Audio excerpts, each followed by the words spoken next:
It's always great to learn about stories of the past and how we went from moving slow to moving so darn fast. Sit back and relax and learn something you didn't know. Here's a little history from the Mo. All right, welcome back to the Mo, everybody. So today we're going to be talking about a guy named Enrique Gasque-Molina. Also known, pseudonym was Ramon Naya. He became one of Lynn Rigg's most well-known proteges.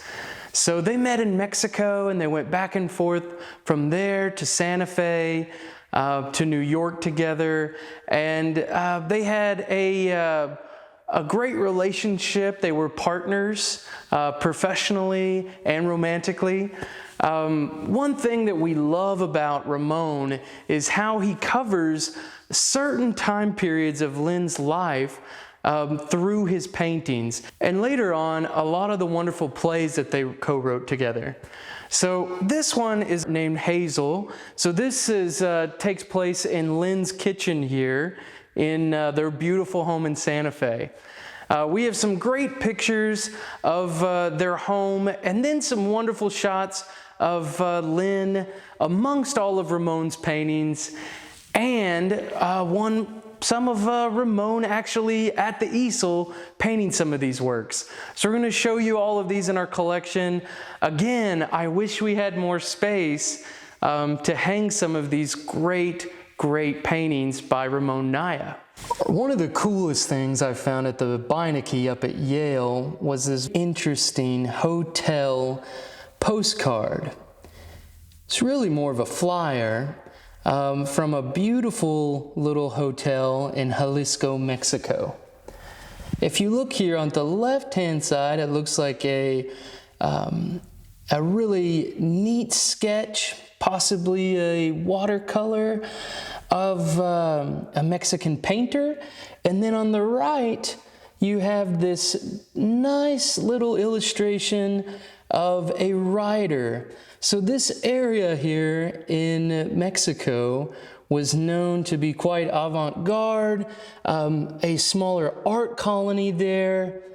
And it's fascinating because this one on the left really does resemble Ramon, and this illustration on the right really does resemble Lynn Riggs.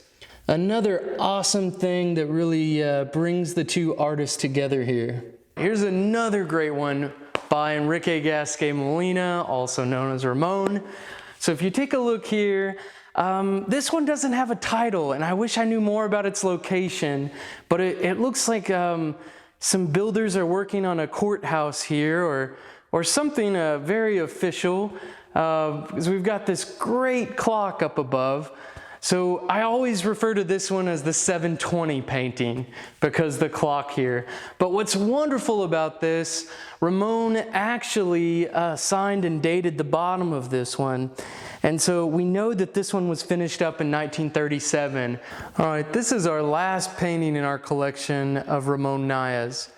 So if you look closely here, this is definitely depicting a ritual or ceremony happening in Mexico.